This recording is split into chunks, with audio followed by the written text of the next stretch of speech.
Ya, selamat siang semua penonton yang ada di rumah. Kali ini kita akan langsung men-spill eh, kepala dari Pusat Kajian Perekonomian Orang Asli Papua. Beliau saat ini sedang menjalankan studinya pendidikan S3 Ilmu Ekonomi. Mungkin saya langsung saja, saya sedikit memperkenalkan nama lengkap. Nama beliau adalah Rangel Chris Ekobiet. Mungkin nanti sebentar bisa langsung memperkenalkan nama, kemudian latar belakang bagaimana sampai bisa menempuh pendidikan S3 ini, dan nama akrab yang bisa kita panggil supaya mungkin dari pemirsa semua tahu bagaimana kita bisa menyapa apa dengan nama singkat yang cukup jelas. Langsung saja, Pak. Ya baik, terima kasih. Ya mungkin nanti penonton lihat kita kostumnya sama ya. Kita dari PKPOP sebenarnya, cuma dalam ini mungkin saya akan menjelaskan dulu kira-kira saya sebagai apa di dalam PKPOP sendiri. Ya puji Tuhan saat ini saya dipercaya sebagai Kepala Pusat Kajian ya, Kepala Pusat Kajian Orang Asli Papua, atau bisa kita sebut dengan PKPOP lah, Pusat Kajian Perekonomian. Jadi untuk saya sendiri, buat yang belum mengenal atau tahu tentang mungkin profil pribadi dan perjalanan sedikit terkait pendidikan, tadi sudah disebut saya, ya nama lengkapnya Rangel Chris Ekobiet. Biasa panggilan akrabnya ya cukup banyak juga, cuma saya nyamannya ya di Kakak Rangel juga sudah cukup sih, sudah cukup untuk bisa dipanggil atau dikenal seperti itu. Nah terus untuk pendidikan sendiri sebenarnya ya ceritanya juga cukup panjang, bagaimana perjalanan dari sekolah dasar sampai saat ini ada di masa-masa akhir dari studi S3 sendiri, itu juga panjang dan tidak mudah. Misalnya yang bisa saya ceritakan mungkin dari sarjana lah. Saya lulusan S1 dari Universitas Papua. Kalau dulu kita saat itu masih Universitas Negeri Papua, saat ini sudah Unipa, dari Fakultas Ekonomi, jurusannya Ekonomi Pembangunan. Saya angkatan 2010 lah, lulusnya 2014. Ya kurang lebih 3,5 tahun lah kuliah saat itu. Ya bisa jadi lulusan terbaik saat itu juga, ya puji Tuhan juga perjalanannya tidak mudah tapi ya bisa dilewati dengan baik. Kemudian setelah lulus S1 di 2014, ya saat itu banyak teman-teman dan lain-lain sudah mulai bekerja dan lain-lain. Ada yang kemudian berkarir di pemerintahan, berkarir di NGO misalnya, itu juga sudah banyak. Tapi saya saat itu keputusannya adalah saya harus sekolah lebih tinggi lagi. Kenapa itu kemudian muncul? Karena ada ketidakpuasan terhadap diri sendiri, merasa masih kurang. Kemudian ada beberapa kesempatan saat kuliah di semester akhir, saya sempat ikut Forum Indonesia Muda lah. Kalau di kalangan organisasi di Indonesia cukup terkenal FIM ini. Saat itu pada saat sampai di sana, saat perwakilan dari Papua saat itu 2 orang, saya dengan teman, terus sampai di sana lihat anak-anak muda, teman-teman kita yang Nusantara dengan usia yang relatif muda, sedang menempuh pendidikan S2, S3, kemudian dengan cara mereka berkomunikasi, pengetahuan yang luas sekali, ya itu jadi motivasi tersendiri buat saya bahwa ternyata level anak muda saat ini tuh sudah seperti itu. Harusnya kita yang asli Papua di sini bisa mengejar itu, karena kalau balik lagi mungkin di sini saya merasa yang ya cukup pintar saat itu, diakui juga oleh banyak orang, tetapi sampai di sana ternyata masih kurang.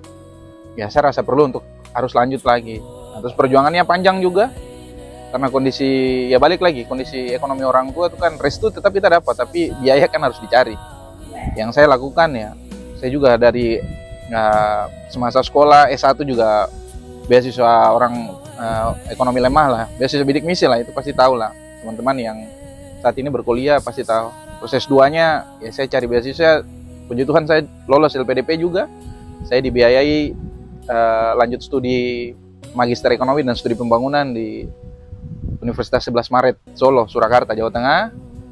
Saya selesainya juga, ya puji Tuhan cepat juga, 1 tahun 4 bulan bisa selesai S2. Terus kemudian kalau S3-nya nih ya, saya bekerja dulu di instansi pemerintah, nanti mungkin bisa digali lah sebentar nanti. Tapi ya saya fokus di pendidikannya, kemudian daftar lagi LPDP lagi untuk S3 lagi. Nah, untuk catatan saat S2 saya daftarnya dari ambil lulusan bidik misi cum laude lah saat itu. Sedangkan untuk S3-nya tuh berkaitan dengan pegawai pusat lah, kurang lebih seperti itu jalur yang saya ambil. Terus studinya berlangsung sampai saat ini ya, saya tinggal 2 tahapan lagi lah untuk kemudian bisa secara sah menggunakan gelar doktor. Ya kalau sekarang nanti mungkin banyak saya gunakan C itu karena itu kandidat. Tinggal 2 ujian lagi kemudian saya secara full. Kurang lebih itu.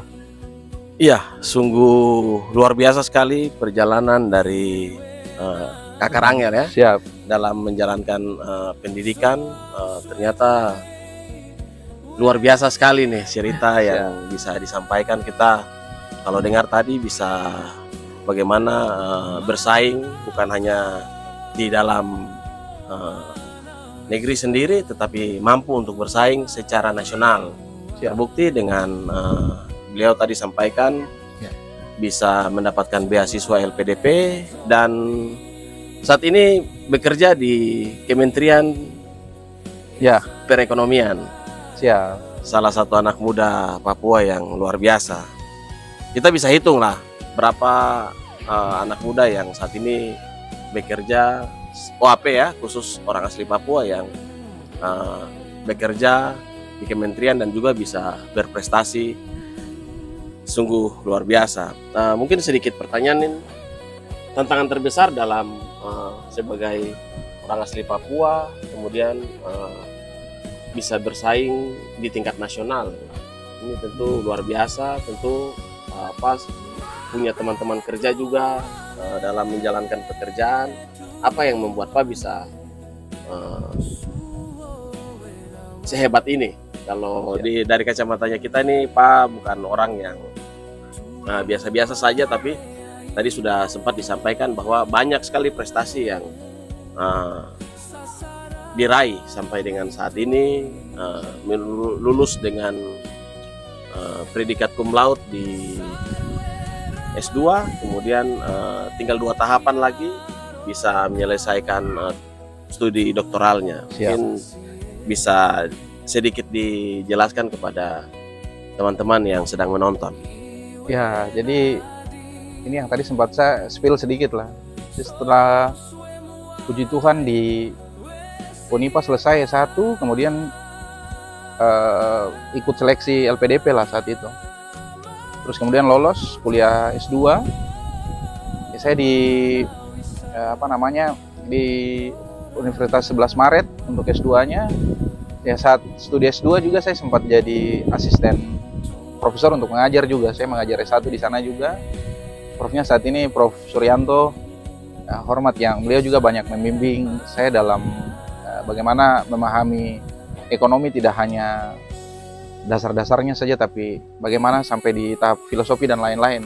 Itu salah satu bekal juga buat saya sampai saat hari ini. Beliau cukup banyak membantu lah.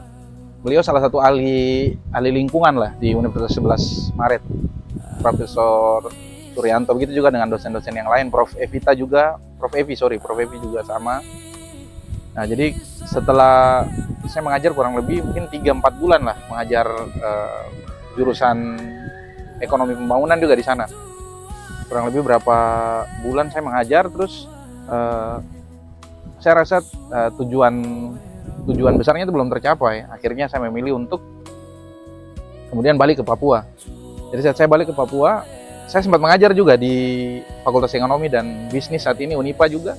Luar biasa. Saya mengajar 2 atau 3 mata kuliah, tapi memang tidak lama. Saat itu mungkin kurang lebih 2-3 bulan saya sama-sama dengan Bapak Ahmad Rohani. Saat itu beliau dekan, saya menemani untuk mengajar beberapa mata pelajaran. Di masa-masa pengajar itu saya terinfokan tentang ada tes di pusat lah, tes untuk jadi pegawai pusat lah. Kemudian saya coba.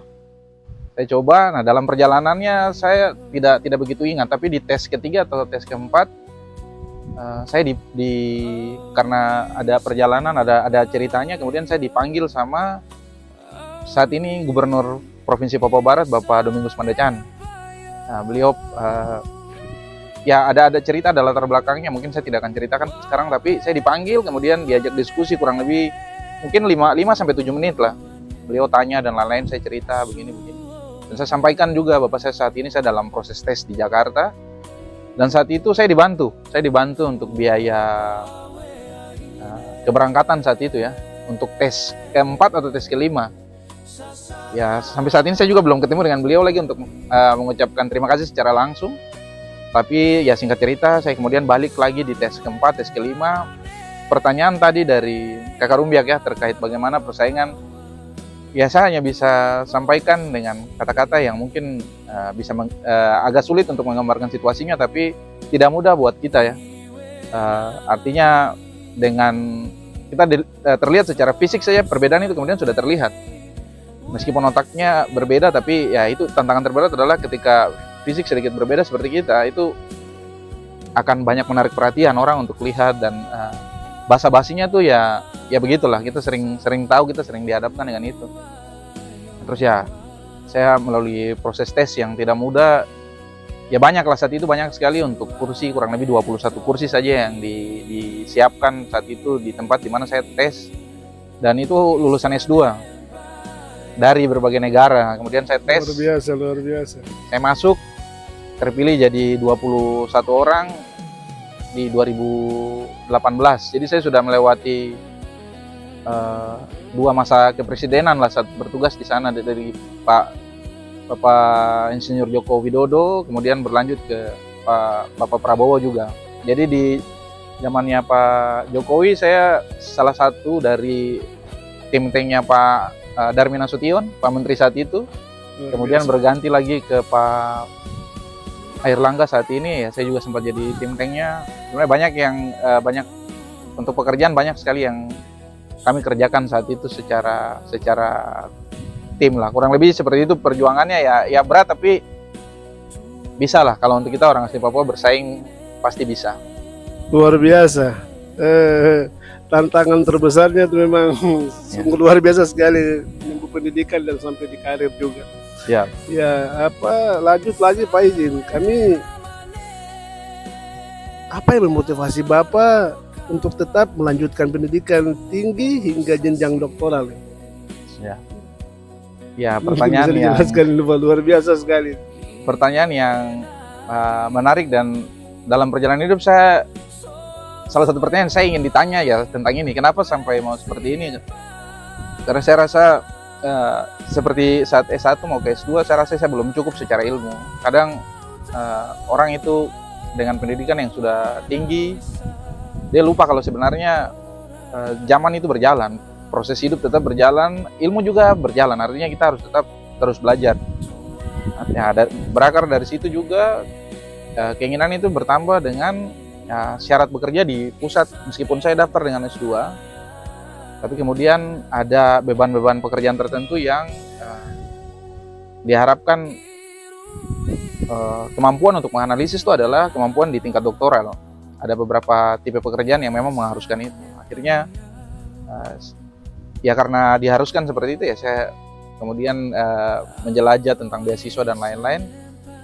Karena saya punya pengalaman juga di LPDP, saya coba lagi sekali lagi. Dan puji Tuhan, ya saya sekali tes, di S2 sekali tes, di S3 sekali Luar tes. biasa. Kemudian bisa lolos, ya saya studi sampai saat ini. Kurang lebih Luar seperti biasa. itu. Luar biasa. Kakak Rangel, Siap. bisa panggil Kakak Rangel, bisa panggil Paket juga. Paket Tua bisa, Pak Biet juga PKPWP. Siap. Bagaimana pengalaman bekerja sebagai analisis kebijakan? Ahli di Kementerian membentuk cara pandang terhadap pembangunan Papua saat ini. Iya. Ya mungkin bisa diceritakan Kakak Rangel. Ya, saya selama bertugas di Menko Perekonomian, ya, jabatan yang saya dipercayakan berkaitan dengan jabatan fungsional, ya, analis kebijakan ahli lah. Jadi untuk karena di pusat itu kan ada kementerian koordinator, ada juga kementerian teknis. Jadi pertanyaan tentang bagaimana kontribusi terhadap tanah Papua sendiri secara langsung tidak ada memang, karena itu kementerian koordinator. Tapi bagaimana menciptakan program-program nasional ya, saya bilangnya nasional karena contohnya salah satu tim Omnibus Law untuk Undang-Undang Cipta Kerja misalnya, atau misalnya dengan sistem perizinan OSS saat ini, ya bisa dibilang saya salah satu dari beberapa orang yang ada di balik itulah saat itu. Jadi untuk berkontribusi, artinya ya saat ini sistem perizinan bagaimana kita urus izin dan lain-lain secara nasional di Papua juga menggunakan sistem yang sama. Ya saat itu saya termasuk tim yang menyusun, artinya kita waktu itu memilah tumpang tindih aturan saat itu secara nasional, Omnibus Law dengan aturan-aturan daerah. Ya, itu saya termasuk timnya, terus berkaitan dengan Undang-Undang Cipta Kerja juga. Ya kurang lebih ya kontribusinya mungkin tidak besar, tapi saya adalah bagian dari itu. Menarik sekali. Ya, ini banyak yang bertanya ini dengan pengalaman yang begitu luar biasa, terus kemudian bekerja di Kementerian Perekonomian saat ini. Tapi banyak juga teman-teman yang hari ini melihat Kakak Rangel ada di mana? Ada di Papua. Siap.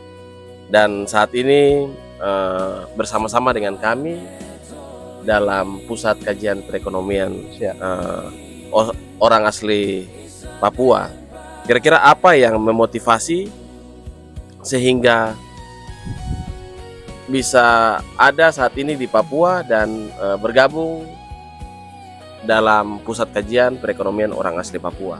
Ya baik, ini menarik sekali karena cukup kontras ya dari pegawai kementerian di pusat, tapi kemudian bergabung di pusat kajian. Jadi ya pusat kajian ini kita juga secara badan hukum kita yayasan sebenarnya ya. Yayasan ya, kita tahu kalau yayasan ya non profit itu pertama. Artinya kalau sudah bergabung di yayasan kita tahu bahwa perjuangan kita adalah perjuangan kasih ya. Perjuangan untuk bagaimana berkontribusi terhadap masyarakat tanpa dibayar. Jadi motivasi saya yang terbesar pertama, saya yang punya satu keahlian yang menurut saya tajam sekali. Saya percaya diri untuk itu, yaitu di bidang ilmu ekonomi. Saya percaya saya cukup untuk membangun ekonomi, konteksnya untuk Papua Barat, untuk orang asli Papua saja ya, tidak hanya di Papua Barat, di Papua pada umumnya, khusus bidang ekonomi. Ini menjadi awal mulanya adalah saya kan sebagai anak Papua pasti kita pelajari lah kekurangan dan lain-lain yang terjadi di Papua. Banyak sekali saya lihat sudut pandangnya ini masih ada di hukum, kemudian bicara tentang kebijakan, itu banyak yang disuarakan itu dari situ. Sudut pandang mencari solusi dan lain-lain lihatnya di situ. Saya melihat untuk ekonomi sendiri itu masih sangat kurang. Bagaimana kita cari solusi, tapi yang jadi faktor utamanya adalah ekonomi. Padahal justru ekonomi lah yang menjadi masalah paling besar untuk kita orang asli Papua. Tentang bagaimana mencari pekerjaan, ya ini berkaitan dengan tingkat pengangguran dan lain-lain. Terus bagaimana menempuh pendidikan, ya itu kita bicaranya tentang IPM.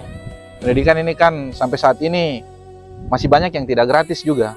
Biaya masuk sekolah dan lain-lainnya. Akhirnya ya saya merasa bahwa kesulitan ini punya pintu solusinya adalah ada di ekonomi. Sehingga kalau kita jadi punya ilmu lebih di sini, kemudian kita kaji-kaji melalui kajian ilmiah, itulah kenapa jadi pusat kajian seperti saat ini kita berada di situ. Karena kita tidak hanya bicara, kita tidak argumen, tidak hanya narasi-narasi saja, tapi narasi yang kemudian keluar itu memang kita ukur secara akademis, ukur secara keilmuan yang memang bisa diuji secara baik. Sehingga begitu solusinya keluar dari kita, solusinya itu memang solusi yang dapat dipertanggungjawabkan baik secara peraturan, secara teoritis dan lain-lain. Kurang lebih seperti itu, Pak.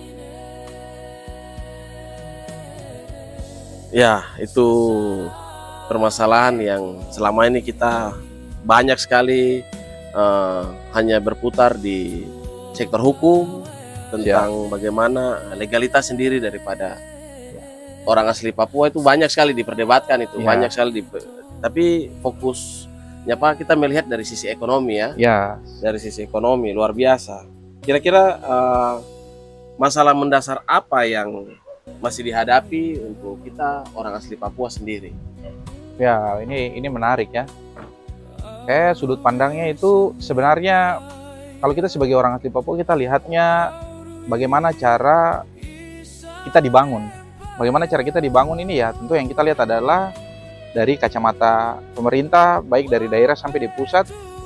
Kalau misalnya kita bicara ke belakang 2001 sampai 2021 tentang Otsus Jilid pertama misalnya, itu saya melihatnya dari sudut pandang ekonomi itu kita masih sebagai objek lah, kurang lebih seperti itu. Kemudian kita bergeser ke Jilid 2 dari 2021 sampai terakhir saat ini 2026. Ya, dokumen-dokumen yang disiapkan oleh pemerintah juga kita lihat bahwa memang kita diarahkan sebagai subjek. Jadi kita yang menentukan mau seperti apa Papua ke depan. Kita mau bangun misalnya pendidikan ya bagaimana cara kita dorong, kesehatan bagaimana, itu memang diserahkan penuh ke kita sendiri untuk membangun. Ketika pemikirannya seperti itu atau secara sistem seperti itu, maka ya kita harus balik misalnya dari diri pribadi. Kalau misalnya kita sebagai orang asli Papua mau berkembang, ya yang paling utama, yang paling mendasar ya bagaimana ekonomi kita dulu secara personal atau secara keluarga. Jadi kita harus memikirkan bagaimana caranya tahap demi tahap. Misalnya saya bicaranya ekonomi misalnya dari usaha, misalnya UMKM dan lain-lain. Sebenarnya kan kita sudah punya modal dasar, mau Papua tanpa pendidikan ekonomi yang cukup saja, itu bisa berjualan pinang. Artinya ilmu ekonomi dasar itu punya. Tinggal bagaimana komoditas yang disiapkan, yang dipilih. Saya bicaranya ini cukup kompleks, tapi kita sudah punya basis sebagai modal awal itu dari sudut pandang ekonomi ya. Saya tidak bicara tentang alam, tapi saya bicara yang melekat di SDM-nya. Itu kemampuan dalam berusaha itu sebenarnya kita punya, bahkan dari orang tua kita yang berjualan di pasar, misalnya di pinggir jalan, mama-mama yang berjualan di trotoar. Itu sebenarnya ilmu bertahan hidup dari sisi ekonomi sebenarnya sudah punya. Tinggal bagaimana kita kita support dengan apa yang kita bisa. Karena kalau bicara hukum dan lain-lain, saya pikir agak kesulitan itu, Mama. Tapi kalau bicara tentang bagaimana mengelola keuangan jualan, tinggal diasah. Nah, itu yang menjadi salah satu alasan dan juga tantangan besar ke depan, kurang lebih seperti itu. Luar biasa sekali. Tadi sempat saya mendengarkan Kakak Rangel mengucapkan tentang pendidikan ekonomi. Siap. Kemudian bagaimana mereka bisa tahu mama-mama ini dalam mengelola. Itu kan tentu tidak bisa kita tahu secara langsung atau secara naluri, itu tentu kita akan agak susah sendiri. Ya. Nah, dari sisi pendidikan bagaimana pandangan terhadap masa depan orang asli Papua dari sisi pendidikan ekonomi sendiri? Ya, ini juga menjadi menarik lah. Jadi sebagai kalau kita bermain di ranah-ranah ekonomi itu kita punya tiga pengambilan posisi lah. Kalau saya sampaikan seperti itu. Posisi pertama adalah kita sebagai dari bidang keilmuan, artinya saya bicara di akademisi, kemudian ahli ekonomi seperti kita yang ada di pusat kajian.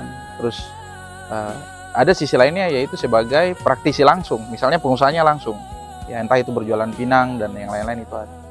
Sama ada juga orang-orang yang berada di pendidikan ekonomi juga ada. Pendidikan ekonomi ini kan bisa kita dengan pendidikan formal misalnya di sekolah, di kampus, tapi bisa juga kita dapat non formal dari pelatihan misalnya, atau saran saya yang paling bagus adalah kita belajar langsung di praktisinya langsung, orang-orang yang memiliki pekerjaan atau usaha, ya namanya usaha sudah pasti berkaitan dengan ekonomi lah, itu bisa terlatih. Makanya saya sampaikan yang paling dekat adalah mama-mama Papua, karena itu orang tua kita. Saya juga termasuk orang tua yang berjualan juga. Pasti sebagian besar dari anak Papua pasti orang tuanya pernah berjualan, entah itu kelapa, matoa, pinang, itu pasti itu ada. Jadi sistem mengatur keuangan begitu dapat beberapa, meskipun menurut saya sebagian besar masih hanya pendapatannya digunakan untuk konsumsi, tapi pola bagaimana membangun kemandirian itu sebenarnya sudah ada di atas para pinang lah, kurang lebih seperti itu. Luar biasa. Kekerangnya awal sampai sekarang ini kekerangnya luar biasa. Ini halinya ekonomi nih, ya. Mau dibilang begitu ya.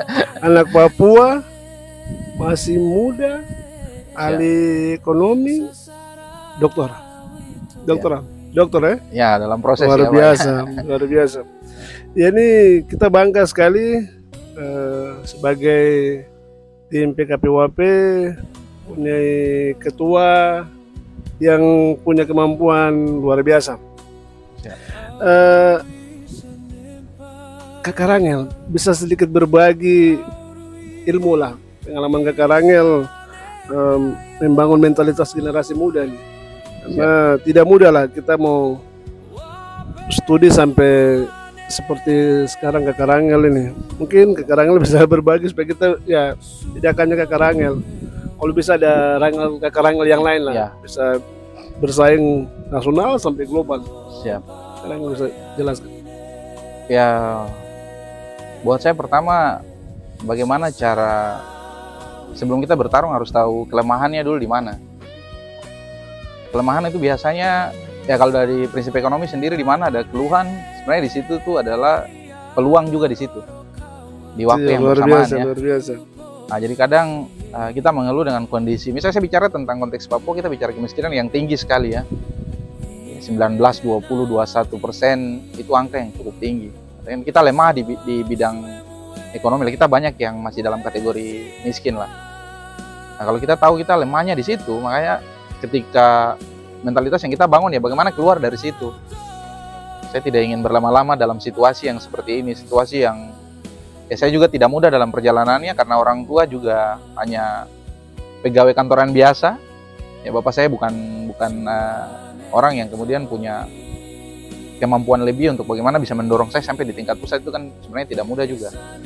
Jadi ya kalau saya kenali dulu diri sendiri lah, kelemahan di dalam diri, di dalam keluarga. Nah, kelemahan-kelemahan itu yang kemudian digunakan bagaimana caranya supaya bisa menjadi peluang ke depan. Karena saya sampaikan waktu itu kalau kita di zamannya kita anak-anak muda itu banyak yang beralih sebagai aparat keamanan misalnya TNI, Polri, saat itu kan banyak yang daftar ke arah sana. Olahraga juga luar biasa saat itu. Tapi saya lihatnya kekurangan kita di bidang ekonomi sebenarnya. Ya, meskipun saya mungkin dikenalnya mulai kuliah, tapi saat di SMA memang saya sudah sering juara Olimpiade juga. Luar biasa. Saya dari SMA 1 Manokwari ya sering juara 1 tingkat kabupaten, provinsi sering Luar juara. biasa. Jadi mungkin sudah terbawa ekonomi itu melekat dengan saya. Jadi akhirnya naik ketika kuliah juga dapatnya ekonomi pembangunan. S2-nya saya coba, ya puji Tuhan bisa lolos meskipun itu untuk seleksinya sendiri sulit. Karena saya S2-nya tuh kita satu kelas hanya 6 orang. Karena selektif sekali, yang tes memang ratusan, tapi yang dipilih memang selektif hanya 6. Kemudian begitu juga dengan S3. S3 untuk kelas reguler Indonesia karena tidak cukup banyak, jadi kita digabung jadi kelas internasional. Saya ada beberapa teman dari Malaysia misalnya, ada yang dari Sierra Leone, Afrika juga. Jadi sebenarnya yang membuat jalurnya sampai di sana ya sebenarnya kondisi ekonomi saja. Kalau kita paham kekuatan situ terus ikut ya pasti sampai di atas. Kurang lebih seperti itu, Pak. Luar biasa, luar biasa. Tertarik sekali dengan motivasi yang Kakak Rangel sampaikan. Siap. Ini kita dapat informasi nih. Siap. Karena teman nih sering diskusi. Ya. Informasi-informasi kami dapatkan ini perjuangan Kakak Rangel ini luar biasa. Ini dari sekolah dulu pernah sekolah di Wasior juga ya di Teluk Undama. Wasior Teluk Undama. Sekolah pindah dari Undama ke Manokwari, dari Manokwari ke Undama, balik lagi ke sini. Ya, siap. Ya kami bangga sekali karena beliau ini anak Manokwari dan beliau ini anak Sangi. Siap. Dan beliau ini kakak tertua dalam keluarga. Luar biasa mungkin. Ya dengan semua yang tadi saya sampaikan mungkin ada pesan-pesan buat anak-anak Papua yang merasa memiliki keterbatasan ekonomi, yang mungkin punya kerinduan juga punya keinginan besar seperti Rangel yang bisa dijelaskan. Ya, jadi mungkin untuk saya sendiri marga Biet mungkin tidak terlalu dikenal, tapi ya Biet asli dari Wondama, ya saya anak Wondama, saya juga Ompai lah kalau sebutan untuk teman-teman yang ada di sana, saudara-saudara yang ada di sana.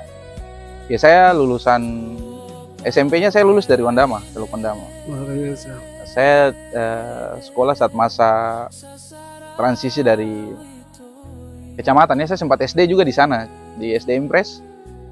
Transisi dari kecamatan menjadi kabupaten ya, 2 periode dengan Bapak Alberto Rey.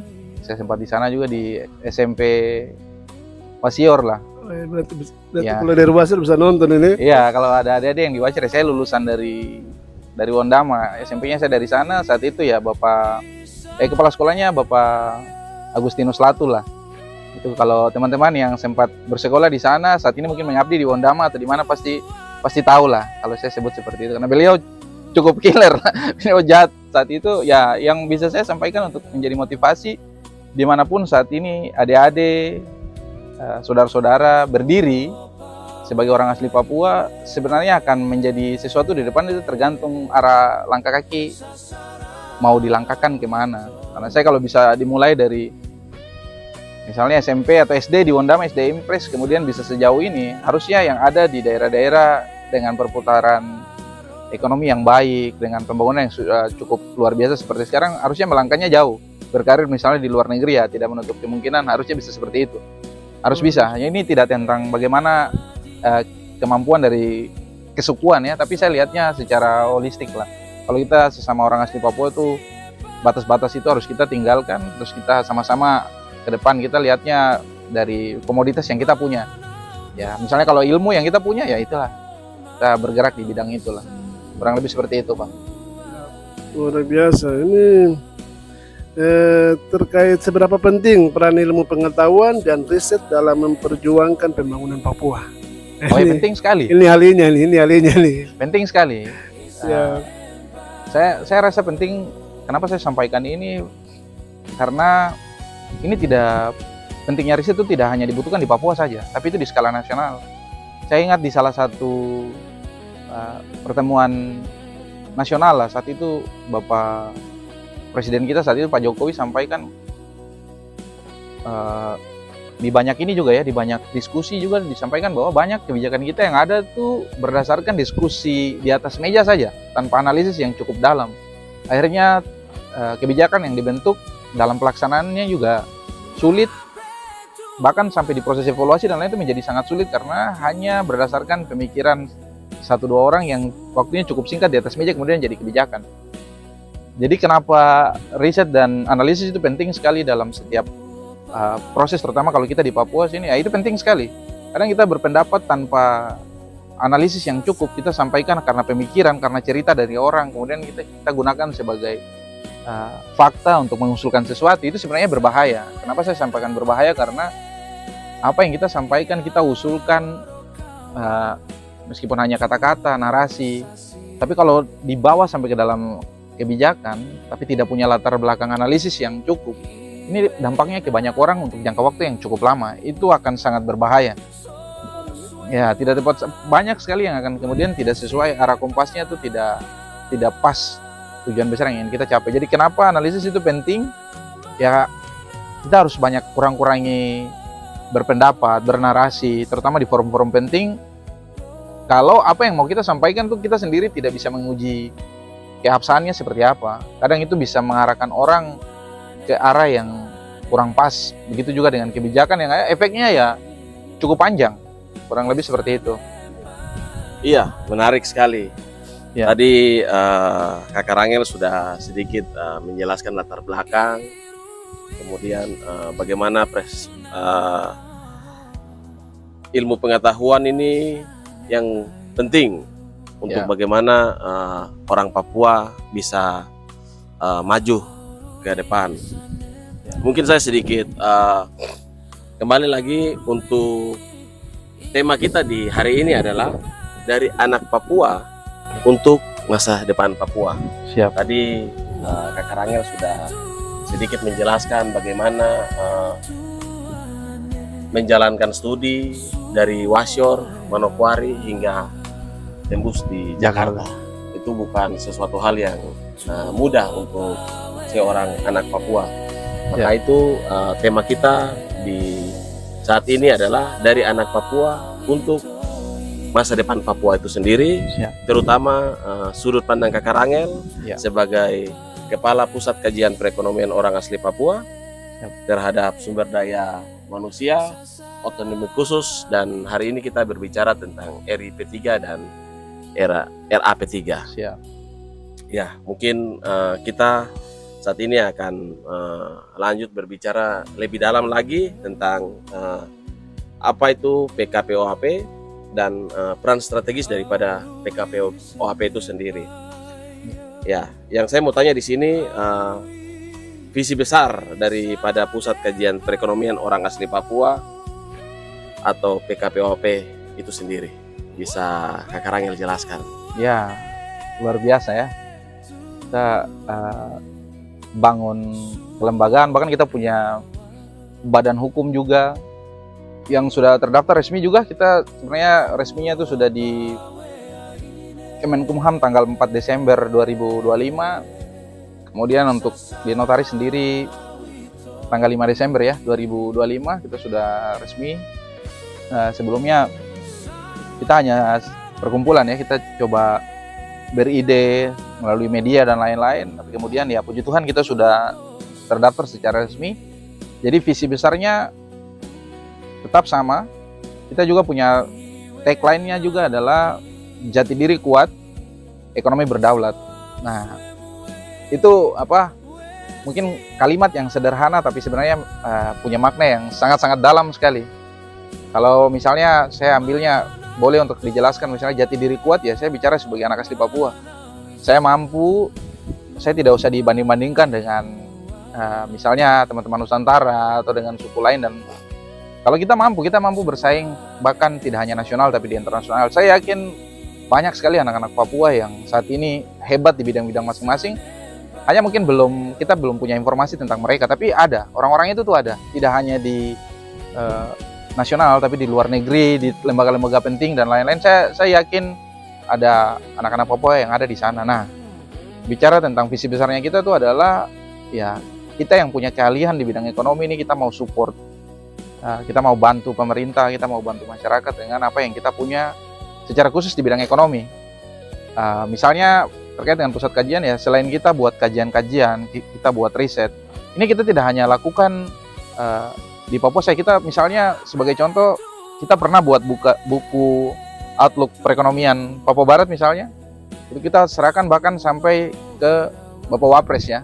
Dan memang beliau sendiri juga sudah meminta secara ya mungkin tidak tertulis tapi secara tersirat melalui proses yang panjang juga untuk kita siapkan bagaimana lihat ekonomi ini ke depan, ekonomi Papua Barat. Dan ini kita akan memang sering sekali akan tulis juga tentang bagaimana outlook perekonomian. Jadi kita lihat perekonomian Papua Barat ini ke depan.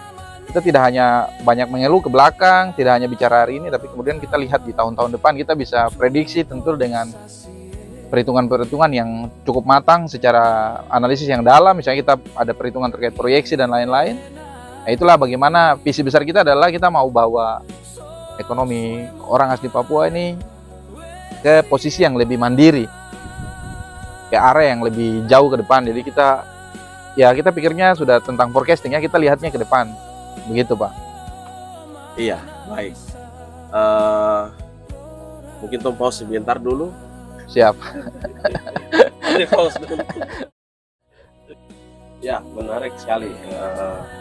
Kemudian kita berbicara tentang lembaga. Tadi Kak Karangel sudah sampaikan tujuan-tujuan besar daripada Pusat Kajian Perekonomian ini sendiri. Tapi ini kan kalau kita mau lihat ini kan banyak sekali lembaga-lembaga yang ada khususnya di tanah Papua ini yang memang visi misi mereka juga cukup besar juga yang kita tahu. Nah, di sini apa perbedaan daripada PKPOHP dengan lembaga yang lain? Lembaga yang lain. Ya, menarik ya. Saya pikir dari nama saja sebenarnya sudah terlihat perbedaannya ya, kurang lebih seperti itu ya. Bagaimana kita berani memakai nama lembaga yang cukup berat kalau kita lihat dari bagaimana beban yang akan kita pikul ya. Pusat Kajian Perekonomian itu kan sesuatu yang luar biasa ya secara nama, tapi secara tanggung jawab juga cukup besar. Begitu juga bagaimana kita tambahkan diksi OAP di situ, orang asli Papua lagi di situ. Ini kan berat juga. Bahkan sampai hari ini kita bahas di sini, perjuangan itu belum selesai. Kita masih ada di peristiwa-peristiwa yang cukup menyedihkan juga yang kita lihat di media. Perjuangan ini masih tetap kita lakukan lah, tetap kita kerjakan. Yang buat kita beda dari lembaga yang lain adalah kita lembaga kajian analisis yang pertama kita independen. Jadi kita tidak dibentuk oleh lembaga pemerintah, kita tidak di setir misalnya dari pihak-pihak tertentu, tidak. Kita berdirinya sendiri berdasarkan ide sendiri, dan output yang mau kita siapkan itu ya tadi saya sudah sampaikan sebelumnya. Mungkin saya tidak mengatakan lembaga yang lain, tapi saya mengatakan banyak orang yang kadang beride, beropini, bernarasi, tapi sumber informasi dan kredibilitas dari apa yang disampaikan sendiri itu terkadang tidak terukur, tidak diuji, yang tentu akan berpengaruh terhadap misalnya saya bicara yang terdekat adalah orang yang mendengarkan, orang yang mencerna, kemudian orang yang melanjutkan informasi itu sendiri lagi. Sehingga saya merasa PKPOAP punya posisi peran penting yang cukup krusial di proses pembangunan, percepatan pembangunan yang ada di Papua saat ini, khusus dari bidang ekonomi. Ya, luar biasa sekali. Kira-kira apa target jangka panjang daripada PKPOAP dan bagaimana PKPOAP mendorong lahirnya kebijakan berbasis riset dan data? Ya, luar biasa. Pertanyaan yang langsung ke inti lah. Ya inti ya. Bisa bikin apa kan begitu. Biasanya orang kadang bicaranya ini, tapi ketika ditanya kontribusi ya susah dijelaskan juga. Tapi saya dengan percaya diri bisa sampaikan bahwa kita sampai hari ini sudah punya kontribusi nyata. Misalnya saya sudah sampaikan kita buat outlook perekonomian Papua Barat, misalnya kita serahkan ke Pak Wapres di pertemuan beberapa waktu yang lalu. Kemudian kita juga punya kontribusi, saya kasih contoh di bidang pendidikan misalnya. Kita juga sebagai tim penyusun dari studi kelayakan kerjasama dengan Dinas Pendidikan ya Provinsi Papua Barat, bagaimana perencanaan tentang sekolah vokasi ya secara garis besarnya kurang lebih seperti itu untuk dibangun di daerah-daerah yang ada di Papua Barat sesuai dengan potensi daerah yang ada. Saat itu yang kita lakukan kan studi kelayakan yang kita kerjakan sama-sama dengan Dinas Pendidikan, yaitu bagaimana membangun rencana pembangunan dari sekolah vokasi ya. Sekolah vokasi misalnya saya kasih contoh di dalam dokumen yang kita buat adalah rencana pembangunan sekolah vokasi pariwisata misalnya, kelautan ya. Kelautan di Teluk Kondama, kemudian ya bagaimana di dalam dokumen kita siapkan kira-kira ketika kampusnya didirikan, prodi apa yang perlu disiapkan, itu berdasarkan analisis secara data ya. Tentu nanti akan dilakukan justifikasi secara kontekstual dengan Pemda yang ada, dengan masyarakat sekitar, tapi paling tidak kita lakukan dengan studi yang cukup dalam, itu dari bidang pendidikan. Kalau misalnya saya bicara tentang infrastruktur dan ekonomi, kita juga dipercaya Dinas Perhubungan Papua Barat Daya misalnya untuk mengerjakan salah satu dokumen studi kelayakan rencana pembangunan pelabuhan bersama di wilayah Sorong Selatan, dan itu akan banyak berpengaruh terhadap perekonomian karena memotong biaya logistik yang cukup besar. Itu juga kita lakukan, sudah kita lakukan ya. Terus ada beberapa buku-buku juga yang sudah kita buat, yang sudah kita artinya sudah kita selesaikan, tinggal kemudian dicetak, didaftarkan di Perpustakaan Indonesia misalnya untuk mendapatkan keabsahan untuk kemudian bisa menjadi layak untuk kita serahkan ke masyarakat ya. Kita tulis juga tentang bagaimana pengaruh utamaan gender misalnya. Kita juga tulis tentang bagaimana integrated farming di beberapa titik yang ada di Manokwari. Itu kita tulis dan kita serahkan ke para pemangku kepentingan. Jadi ya kita sudah sampai di tahap itu, banyak karya-karya yang sudah kita buat. Sudah banyak ya. Dan tentu kalau pertanyaannya ke depan, ya misalnya saya bicara tentang outlook, akan kita tulis selama tanah Papua ini masih berdiri, kita akan terus berkontribusi untuk lihat bagaimana perkembangan ekonomi ke depan. Saya sebagai Kepala Pusat Kajian, saya pastikan itu akan kita rutin lakukan. Dan kalau kita dipercaya untuk bagaimana menganalisis proses percepatan pembangunan yang ada di Papua, khusus dari bidang yang kita bisa kerjakan, kita siap untuk mengerjakan ke depannya. Luar biasa. Siap. Jadi ya, penjelasan Bapak nih atau Kakak Rangel nih sangat menginspirasi, luar biasa sekali. Ya. Jadi PKPWP ini sudah berkontribusi lumayan ya, mau bilang lumayan atau banyak? Lumayan. Ya, itu nanti biar teman-teman yang nanti menilai. Oke, iya. Langsung diucapkan langsung. Oke, Ya. ini Pak Ketua sendiri sudah sampaikan. Puji Tuhan, boleh main ke provinsi sebelah, ada kepercayaan yang diberikan kepada kami tim PKPWP dan juga di Papua Barat sendiri Dinas Pendidikan, ini capaian-capaian luar biasa lah. Siap. Dan di kampus sendiri tulisan-tulisan dipakai juga. Iya. Ya, Ya sebenarnya riset yang kita lakukan tidak hanya berhenti ketika ada permintaan kerjasama baru kita kerjakan, tapi kita rutin juga nulis bagaimana policy brief, kita tulis terus sering sekali, dan khusus itu untuk orang asli Papua di komunitas-komunitas yang ada itu hampir tiap minggu, dan kita tulis terus. Hanya untuk publishnya itu memang ada yang sifatnya bisa umum kita publish, tapi ada yang sifatnya juga internal untuk kita sendiri, kaum sendiri lah, kurang lebih seperti itu. jadi penonton kalau mau baca-baca bisa masuk langsung ya. Ya, kita Bisa punya akses. situsnya juga ada, punya website lembaga lah. Pusat Kajian Perekonomian itu punya website, bisa diakses. Kita juga punya media di TikTok ada, di Facebook ada, di Instagram ada, dan saat ini ya di Facebook kita di YouTube juga kita juga coba untuk jajaki untuk ya supaya apa yang kita tahu, ilmu-ilmu dan lain-lain bisa kita bagi untuk kalangan masyarakat lebih luas lagi, dan itu bisa diakses gratis lah. Luar biasa. Iya, itu tadi mungkin sedikit tentang apa itu PKPWP, dan tadi sudah langsung dijawab, dan berbagai macam kontribusi yang sudah kita lakukan ya. Siap. Untuk tanah ini. Mungkin kita akan sedikit masuk lebih dalam lagi tentang isu-isu strategis, khususnya tentang otonomi khusus yang ada di tanah Papua ini. Siap. Setelah Otsus ini sudah berjalan lebih dari 20 tahun, kita tahu Siap. sendiri hari ini kita sudah ada di Otsus Jilid 2, Masih jilid 2. yang mana muaranya itu adalah Papua Mas 2041. 2041. Nah, setelah 20 tahun perjalanan otonomi khusus ini dia berjalan, bagaimana evaluasi atau sudut pandang dari Kakak Rangel sendiri terhadap implementasi yang selama ini sudah berjalan.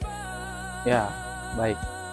Ini cukup kompleks sebenarnya ya, karena efektivitas dari Otsus yang jalan sampai hari ini kan dimensinya cukup banyak.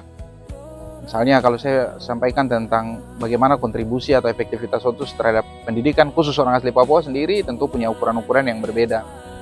Ya, saya sampaikan misalnya rata-rata lama sekolah yang sering pemerintah gunakan, atau angka melek huruf misalnya. Atau misalnya kalau kita bicara tentang kuantitas adalah jumlah sekolah yang dibangun, atau kita bicara dari tenaga pengajar misalnya berapa banyak yang kemudian direkrut. Ini kan cukup luas. Begitu juga dengan yang kesehatan ya. Tapi kalau kita misalnya fokuskan ke ekonomi sendiri, ini yang menjadi fokus. Kenapa menjadi pusat kajian juga? Karena untuk alat ukur sendiri ekonomi orang Papua ini kan sebenarnya sudut pandang sampai hari ini adalah bagaimana jumlah yang tersalurkan. Misalnya bantuan, kita bicaranya uang, tapi kita tidak bicara bagaimana dampak atau substansi yang lebih dalam. Saya kasih contoh misalnya di beberapa wilayah tertentu secara nasional ya, di tingkat provinsi itu misalnya ada terkait dengan e-commerce misalnya. Ya. Jadi orang punya akses terhadap HP, tapi tidak hanya gunakan untuk bermedia sosial saja, tapi kemudian digunakan untuk berwirausaha. Nah itu kan bagaimana variabel-variabel yang bisa dijadikan alat ukur. Sampai hari ini kan Cuma kita belum punya nih, belum punya. Ini saya bisa pastikan kita belum punya alat ukur bagaimana ukur kesejahteraan orang Papua dari sudut pandang ekonomi. Sehingga ya kedepannya ya kita sebenarnya ada buat formula-formula ya. Kita terus ada buat interpolasi bagaimana mendapat bentuk kesejahteraan orang Papua itu melalui apa. Jadi kita sudah ada beberapa sebenarnya yang nanti mungkin kedepannya akan kita diskusikan. Kita mungkin publish juga tentang bagaimana ukuran-ukuran yang kita buat untuk mengukur itu. Misalnya kita ciptakan variabel baru secara teoritis dan lain-lain, itu kan sedang kita kerjakan sekarang juga. Banyak sekali yang kita lakukan di daerah-daerah situ sampai dengan saat ini ya. Siap. Ya, kemudian kita kan tahu dana yang digelontorkan oleh pemerintah pusat ke tanah Papua sampai saat ini kan bukan angka yang kecil ya. Kalau kita bisa lihat itu kira-kira dan banyak yang masih mengeluh ini. Berarti kan kita bisa bilang bahwa uang ini belum menyentuh langsung terhadap orang asli Papua itu sendiri. Terus kemudian kira-kira kesalahan dalam tata kelola pembangunan di Papua ini seperti apa? Ya, sekali lagi saya sampaikan kalau ini cukup kompleks ya. Karena melibatkan struktur yang cukup panjang, kemudian melibatkan berbagai keilmuan yang banyak juga, melibatkan pengalaman yang luar biasa. Ya, tapi kalau sampai hari ini ada keluhan, ada penyampaian-penyampaian bahwa belum efektif sampai hari ini, ya itu juga harus kita terima sebagai fakta juga. Meskipun kita ditampilkan dengan angka-angka bagaimana progres itu terjadi, tapi kita tidak boleh mengindahkan atau mengesampingkan fakta di lapangan bahwa memang masih banyak yang berteriak untuk itu. Ya, tapi sekali lagi saya akan bagaimana menanggapi dari sudut pandang ekonomi lah. Jadi kalau kita bicara dari ekonomi juga sulit, karena sampai saat ini yang menjadi ukuran sejahtera tidaknya orang Papua itu kan kemudian hanya ya kalau sampai hari ini saya tahunya ada 3 ya yang banyak digunakan. Misalnya kita lihat dari kemiskinan, tingkat pengangguran misalnya. Kemungkinan masih sangat tinggi ya lihatnya di situ. Tapi kan kalau kita bicara kemiskinan itu kan kompleks sekali Pak. Maksudnya tidak hanya satu layer, di situ banyak sekali layer-layernya. Yang menjadi yang bisa kita kontribusikan adalah bagaimana kita menemukan formula baru untuk menentukan inilah alat ukur ketika kita bicara orang Papua secara ekonominya sudah sampai di tahap mana. Dikatakan rendah misalnya di range mana sampai mana, sedang mana sampai mana, kemudian yang tinggi dari mana sampai mana. Itu saat ini untuk alat ukur ekonominya sendiri kan belum ada. Nah, makanya saat ini kita bangun ini. Saya sampaikan ada beberapa indeks-indeks yang kita kerjakan juga bagaimana kita formulasikan untuk bisa menggambarkan bahwa ketika kita bicara, saya kasih contoh misalnya ini ada clue-nya tentang efektivitas otsus, itu harus punya alat ukurnya sendiri. Harus punya yang ada bisa kita susun historical ke belakang, kemudian kita uji ke depan. Itu harus ada perhitungannya sendiri. Jadi kita tidak hanya lihat jumlah uang yang disalurkan, tapi kemudian manfaat di lapangan ini bisa dirasakan seberapa besar. Nah itu kita munculkan ada variabel-variabel tertentu. Nanti ke depan kita akan terbitkan beberapa buku juga. Salah satunya berkaitan dengan efektivitas otsus sendiri, kemudian dari sudut pandang ekonomi tentunya. Terus kita juga akan menulis bagaimana cara pemerintah provinsi ya, gubernur-gubernur yang ada di tanah Papua ini bagaimana menerjemahkan visi misi mereka ke dalam RPJMD, tapi juga RPJMD yang kita sesuaikan dengan 2041. Jadi nanti kita coba baca bagaimana alur pikir yang menyatukan untuk pencapaiannya seperti apa depan, kurang lebih seperti itu.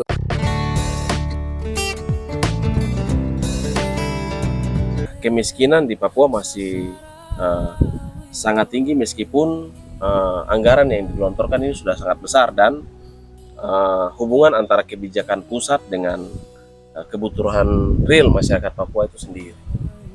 Ya, ini saya mungkin agak masuk lebih teoritis, tapi saya akan coba untuk menjelaskan biar lebih sederhana lah. Kalau kita bicara tentang kemiskinan yang cukup tinggi, iya masih tinggi sekali. Saya bisa sampaikan seperti itu karena kita lihat dari data BPS misalnya atau Kemensos atau yang lain-lainnya, memang sangat tinggi sekali kemiskinan di Papua Barat sendiri. Posisi terakhir kurang lebih 19-20% lah untuk tingkat provinsi ya.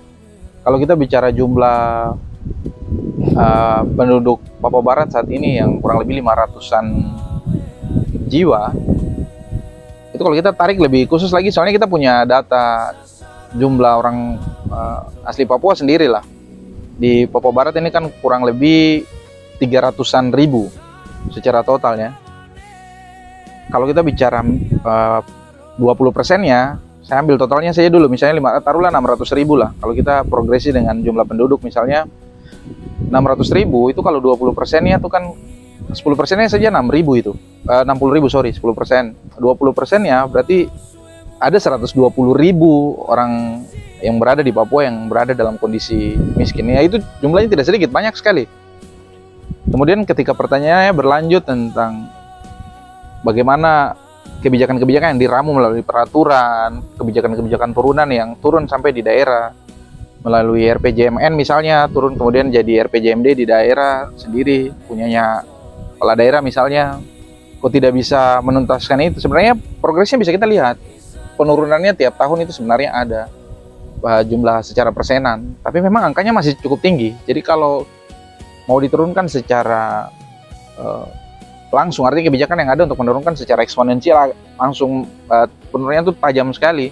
Memang saya rasa belum mampu ya sampai hari ini. Ya itulah kenapa kita harus bisa kolaborasi antara kita yang NGO misalnya atau masyarakat pada umumnya dengan pemerintah, ya harus bergandeng tangan. Tidak ada cara lain. Buat saya tidak ada cara lain. Caranya adalah ya masyarakat, kemudian kita NGO dan pemerintah sendiri untuk ya bergandengan tangan dan kita jalan sama-sama. Kalau tidak ya tidak akan pernah berhasil. Papua Emas 2041 itu akan sangat-sangat sulit sekali bisa kita capai, kita gapai, karena itu sifatnya abstrak gitu tuh. Papua Emas yang dimaksudkan ya kalau nanti sebentar kita bisa banyak berbicara tentang dokumen yang tadi Pak sudah sampaikan tentang RAP3 dan RIP3, ya bisa nanti coba nanti saya coba jelaskan banyak di sana nanti. Ya, nanti kita akan masuk untuk membahas rancangan induk pembangunan Percepatan pembangunan Papua dan rencana aksi. Ya. Itu nanti kita akan masuk ke sana. Kita masih melanjut dengan perspektif dari Kakak Rangel sendiri. Ini pertanyaan selanjutnya ini cukup menarik ini. Siap. Kira-kira indikator keberhasilan otonomi khusus yang sesungguhnya itu seperti bagaimana supaya kita bisa melihat Luar biasa ya. sukses atau tidaknya ini otonomi khusus ini. Sebenarnya pertanyaan ini kan tidak hanya ke saya ya, tapi ke pemerintah provinsi, pemerintah pusat juga. Efektivitasnya ini bagaimana kita ukur nih? Apakah penyerapannya? Iya. Apakah jumlah uang yang sudah dikeluarkan? Ini kan ya sekarang tergantung sudut pandang. Tapi kalau pertanyaannya datang ke saya, maka hal yang paling tepat bisa digunakan adalah pertama, yaitu saya bisa sampaikan indeks efektivitas otsus. Itu pertama. Kemudian yang berikut adalah kita pakai saja yang punyanya BPS misalnya, rata-rata lama sekolah. Tapi rata-rata lama sekolah orang asli Papua. Jadi datanya terpilah, tidak kita gabung. Kemudian berikut lagi data kesehatan misalnya umur harapan hidup. Harus terpilah juga. Jadi umur harapan hidup orang asli Papua.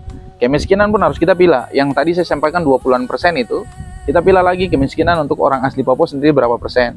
Nah kemudian kalau ini sudah bisa kita dapat data metadatanya, baru kemudian kita bisa lihat belanja otsus misalnya bidang pendidikan yang tersentuh langsung di indikator apa. Baru dari situ kemudian itu menjadi dasar bahwa efektif tidaknya itu dari indikator itu karena memang sentuhan langsung dengan dananya. Ini cukup rumit sebenarnya, secara saya sampaikan ini cukup rumit karena bicaranya tentang secara teoritis sekali, bicara tentang grand teori dan lain-lain.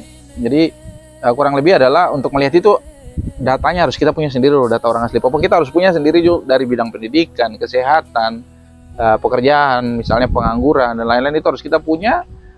Terus dari situ kita bisa ikuti dia tahun ke tahun dibandingkan dengan jumlah uang yang masuk. Terutama yang langsung uangnya berada di daerah-daerah situ.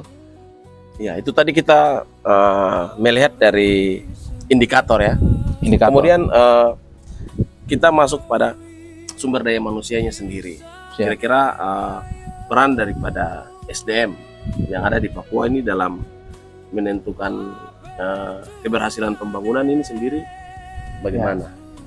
Ya, saya selalu bilang ada, kalau saya lihatnya tiga segmen lah, tiga layer ya.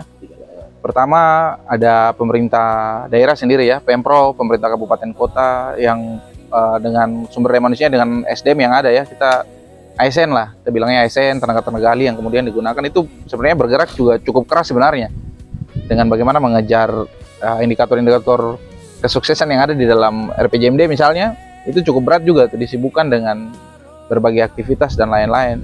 Tapi sebelum kita bicara ke kualitas, mungkin kita bicaranya tentang kuantitas dulu. Tentang jumlah, saya pikir jumlah yang ada saat ini itu sudah sangat-sangat lebih dari cukup. Pertanyaan berikutnya atau penjelasan selanjutnya adalah bagaimana kualitas dari setiap SDM yang ada. Ini khusus dari pemerintah dulu, pemerintah daerah. Kalau kualitasnya ini bisa dijaga dengan baik, bisa diasah dengan baik, tentu kontribusinya sangat luar biasa untuk bisa mencapai itu.